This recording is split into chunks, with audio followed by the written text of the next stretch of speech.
Assalamualaikum warahmatullahi wabarakatuh. How are you students?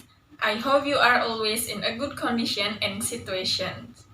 Yeah, let's start our learning with recite basmalah together. Bismillahirrahmanirrahim. Okay, in the previous learning, we already learned about analytical exposition text. So students, do you still remember what analytical exposition text is? Yeah, analytical exposition text evaluates a topic critically and only focuses on one side of an argument. So, jadi analytical exposition text tersebut merupakan teks yang mengevaluasi topik kritikal di mana hanya berfokus pada satu sisi dari sebuah argumen. And do you remember what are the generic structures of analytical exposition text? Okay, the generic structures of analytical exposition text are title and the introductions, and the next one is body or argument, and the last one is conclusion. So now we are going to continue to learn about analytical exposition text. To be precise, we are going to discuss about language features of analytical exposition text. Okay students, let's start to discuss about language features of analytical exposition text.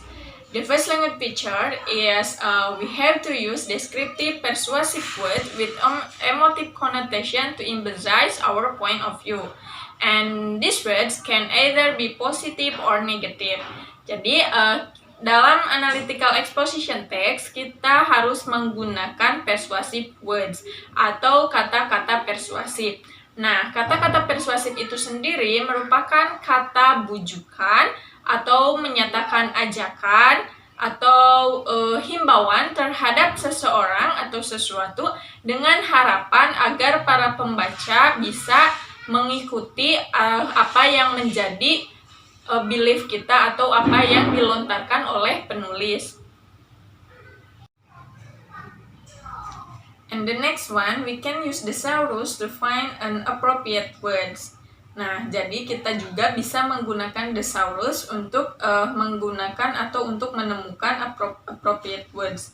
For example, instead of using bad, use appalling, unfavorable, ghastly, and terrible. Nah, jadi daripada kita menggunakan kata bad dalam analytical exposition text, kita lebih baik menggunakan kata unfavorable, ghastly, and terrible. And the next example is instead of using good, we can use fantastic, incredible, and remarkable. Nah, ketika kita ingin mengatakan hal tersebut baik, nah daripada kita menggunakan kata good, kita lebih baik menggunakan kata fantastic, incredible, and remarkable, and so on and so forth. And the next example is instead of using persuading, we can use convicting, arguing, entreating, realistic, rational, sense, and coherent. Nah, daripada menggunakan kata persuading, kita bisa menggunakan kata coherent, realistic, rational, and so on and so forth. And you can find another example of the words that can you use in analytical exposition text, and you can try to use the thesaurus to find the appropriate words or the synonym of the words. And the next language features of analytical exposition text is use simple present tense such as lions live, I eat, cheetah runs. Why analytical exposition text use simple present tense? Because analytical exposition text tells about the fact. So, a simple present tense is suitable for analytical exposition text.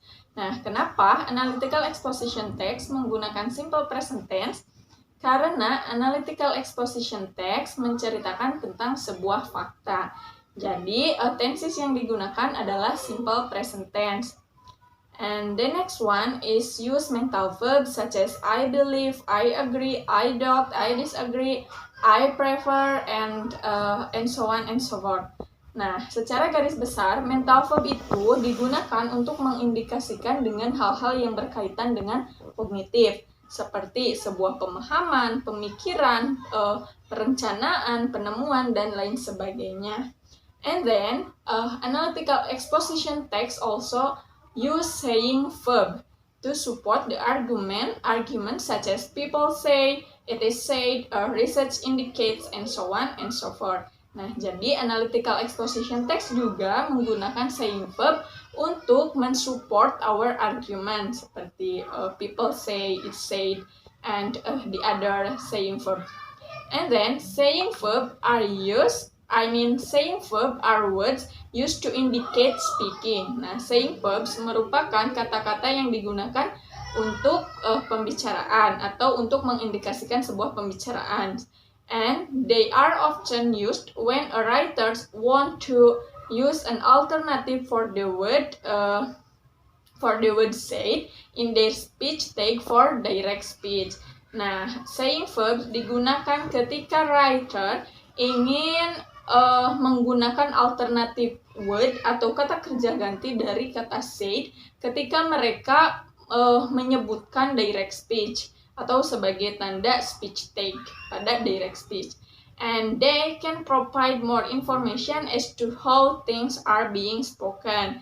Nah, saying verb juga bisa menyediakan informasi lebih mengenai bagaimana hal-hal atau benda-benda itu dibicarakan. And the next is use connecting words to link the argument so that the flow of the argument is logical and fluent. And the connecting words such as additionally, furthermore, not only, also, in additions, moreover, likewise, firstly, secondly, and another connecting words. Nah, jadi dalam analytical exposition text juga kita harus menggunakan connecting words untuk menghubungkan antara pendapat yang satu dengan yang lainnya. Jadi the flow atau alur dari argumen atau pendapat kita itu logis dan lancar. Nah, adapun connecting words yang bisa kita gunakan seperti in addition, likewise, moreover, and additionally, also, and then not only, and so on and so forth. And the next one is use causal conjunction to indicate a cause or reason what is being stated. Nah, selain menggunakan connecting words juga, dalam analytical exposition juga menggunakan causal conjunction untuk mengindikasikan sebuah penyebab atau alasan dari apa yang kita state atau apa yang kita ucapkan, dari apa yang statement kita, untuk menambahkan alasan dari statement. Nah, and then the examples of causal conjunction such as because, consequently, and then otherwise, even though, and then do, for that reason, in that case, and the another conjunction you can find by yourself.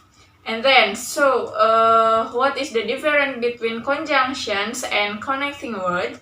Conjunction itu digunakan untuk menyambungkan kata, kalimat, atau klausa dalam satu kalimat. Nah, sementara connecting word itu digunakan untuk menunjukkan adanya hubungan satu kalimat dengan kalimat yang lainnya. And the another language features of analytical exposition text is also use words that express the author's attitude. Nah, selain kita menggunakan connecting words and then causal conjunction, in analytical exposition kita juga bisa menggunakan kata-kata yang mengekspresikan dari attitude dari si pengarangnya. Nah, for example, will, frequently, may, must, usually, typically, habitually, commonly, and then doubtless, characteristically, in all probability, and so on and so forth. And the next language features is we have to use a persuasive techniques. It is important to us to use persuasive techniques and write analytical exposition text. Why? Because analytical exposition text is the text that aims to persuade someone. So, it means in the text we have to use persuasive techniques. Nah, jadi kita menggunakan persuasive technique itu sangat penting karena analytical exposition text kan merupakan teks yang mempersuade atau mempengaruhi orang atau menarik orang untuk mempercayai apa yang kita tuliskan atau apa yang kita sampaikan, untuk mengikuti apa yang menjadi belief kita atau apa yang kita arahkan. Nah, and then the first persuasive technique is we have to use generalization to support our point of view or argument. So, generalization are common beliefs and general statement. Nah, kita harus menggunakan generalisasi atau mengumumkan untuk mendukung suatu sudut pandang atau argumen kita, di mana generalisasi adalah keyakinan umum atau statement umum. And then use evidence to take and facts to back up the generalization, like using research, expert opinion, testimonies, or quotes. Nah, selain kita juga harus menggunakan statement umum, kita juga harus menyertakan evidence atau bukti dan fakta-fakta dari statement umum tersebut. Contohnya apa itu evidence? Seperti kita bisa menggunakan research seseorang, terus expert opinions atau pendapat dari seorang ahli di bidangnya, di bidang tertentu dari isu yang kita bahas. And then we can use testimony or quotes. And the next one is we have to use exaggeration to make things or issue appear better or worse than they actually are. Nah, jadi kita juga bisa menggunakan pernyataan yang berlebihan untuk membuat sesuatu atau masalah tampak lebih baik atau lebih buruk dari yang sebenarnya. Jadi, dalam analytical exposition text, kita melebih-lebihkan sesuatu itu tidak masalah, asalkan masih dalam koridor kebenaran, tidak terlalu melebihkan tapi bohong.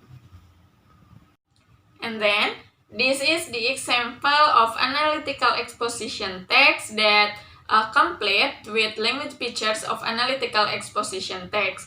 And now, let's discuss about this text. Okay, the title of this text is Banning of Motorbikes is Necessary in the Housing Areas. Jadi, judulnya itu adalah melarang penggunaan motor itu penting. Itu perlu dilakukan di area perumahan. Okay, the first paragraph is the thesis statement of this text. The writer said, "Motorbikes are a nuisance and a cause for great distress. Even motorbikes are considered as the most convenient form of transportation. I think they are a hazard to humans, animals, as well as the environment. I think motorbikes should be banned in housing area due to the following reason: cause of unreasonable amount of noisy air pollution, disease, and accidents." Oke, di sini the writer state atau menyampaikan statementnya bahwa motorbike itu merupakan berbahaya bagi manusia, tidak baik bagi manusia. Nah, kenapa dia mengatakan bahwa motorbike itu harus dilarang di kawasan perumahan? Dia menambahkan reasonnya bahwa karena penyebab jumlah kebisingan yang tidak wajar, and then polusi udara, penyakit, dan kecelakaan. Nah, di sini dia paragraf ini merupakan thesis statement atau statement dari penulisnya. And then in the second in this paragraph there is a language feature. In this there is a mental verb, and we can see I think is a mental verb. So there is a mental verb in this paragraph here, and mental verb is one of the language features of analytical exposition text, right? Okay, let's look the next paragraph. And the next paragraph is the argument, or his say the reason, or he support the reason of this statement. He support with the data from Science Daily. He said that I would like to point out that motorbike are major contributor to the pollution in the world. Nah, katanya dia ingin memberikan poin bahwa motorbike itu penyebab utama atau penyumbang utama dari polusi di dunia. Nah, dia he support his statement with the research from the Science Daily. Research has shown that motorbikes emit a deadly gas that is dangerous for environment. Consequently, long-term emission of gas from motorbikes is a major contributor of global warming. Okay, and then in this paragraph, there is a language feature also. There is conjunctive relations. Nah, conjunctive relationnya itu adalah first of all and secondly. And then here the causal conjunction. The causal conjunction here is a consequently ya. Jadi causal conjunction itu yang menyatakan sebab akibat. Jadi misalnya ada sebabnya pada kalimat sebelumnya, kemudian ada akibatnya pada kalimat selanjutnya. And then the next paragraph is the argument 2. He state also he gave the data from the BBC News about his statement. He according to report from BBC News Channel, motorbikes are also responsible for causing disease such as bronchitis, cancer, and are a major trigger of asthma and high blood pressure. Some of diseases are so ghastly and that they can kill people. Okay. Here there is a generic reference is accidents, and then in this argument he say that berdasarkan dari penelitian atau dari laporan dari BBC News Channel, motorbikes itu merupakan salah satu yang bertanggung jawab dalam penyebab penyakit seperti bronchitis, kanker, dan penyakit utama yang menjadi pemicu dari penyakit asma, kemudian juga tekanan darah tinggi. Nah, itu berdasarkan BBC News 2009. And then the third argument is, furthermore, motorbikes create so much noisy. There is prompt noisy everywhere. It is extremely difficult to sleep. Parents with infants find it extremely challenging.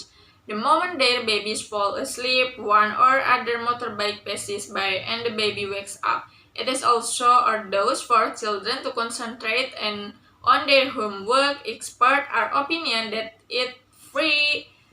if there is extreme noisy, it can lead to deafness and lack of concentration in children and adults. This is according to Field 93. Nah, dia juga menambahkan bahwa motorbikes itu menyebabkan kebisingan, katanya bisa mengganggu orang tua, anak atau bayi yang sedang tidur, itu motorbikes itu. Nah, pendapat tersebut, dia menyatakan pendapat tersebut dengan mensupport opini dari expert, yaitu Field 1993. And then the language features of this paragraph is there is the words furthermore here. Furthermore is the connecting word, ya. Connecting word furthermore itu lebih jauh. And then there is also expert opinions, expert and research show. Nah, expert opinion is one of the saying verb, as I said before. Nah, expert opinion is saying verb. And then the last argument is, finally, motorbikes are responsible for horrible accidents. In some cases, there are deaths. Motorbikes riders go so fast that they are unable to stop on time, thus they end up hitting other people or animals. Many a time, lot of animals are trapped and found dead on road. Motorbikes are known to be the biggest killer on road. Oke. Nah, menurut the writer, motorbike itu bertanggung jawab terhadap kecelakaan. Katanya dalam beberapa kasus banyak yang meninggal. And then he support his argument with the field 1993. He said that many a time a lot of animals are trampled and found dead on road. Motorbikes are known to be the biggest killer on road. Nah, dia mensupport pendapat penulis dengan berdasarkan hasil penelitian dari Field 1993 yang menyatakan bahwa motorbikes itu diketahui sebagai penyumbang atau pembunuh terbesar di jalan, katanya. And then in this argument, in this paragraph, there is a simple present tense. We can say motorbikes are responsible for horrible accidents, and this sentence is present tense. And then ours go so fast are known, it is a simple present tense. And the last paragraph is the conclusion of this text. The writer said that in conclusion from the argument above, I strongly believe that motorbikes should be banned from housing areas. Nah, berdasarkan dari argumen di atas, dia menyatakan bahwa dia percaya bahwa motorbikes itu harus dilarang di perumahan, di area perumahan. Nah, as I said before, that in this text, the writer not only state the argument without any fact or any evidence, but this writer tell the reason why he don't agree with the motorbikes in the housing area. He stated motorbikes should be banned in housing area. He gave the reason and also he gave the evidence from the fake, from the data, and also from the expert opinion. Nah, jadi seperti yang saya sebutkan bahwa analytical exposition text itu harus didukung dengan evidence dan lain sebagainya dengan data. Nah, dalam teks ini penulis juga menyantumkan atau memberikan alasan-alasannya itu disupport dengan data. Jadi dia tidak hanya mengandalkan dengan kepercayaan dia, tapi didukung dengan data. Okay students, this is your chance, and please write an analytical exposition text on any recent issues in the media and give at least 2 argument and explanation or evidence to support your thesis statement. And you please follow the format of an exposition text given in the worksheet. And that's all for me. Thank you for your attention, and I hope you can do the assignment that I have given. And wassalamualaikum warahmatullahi wabarakatuh.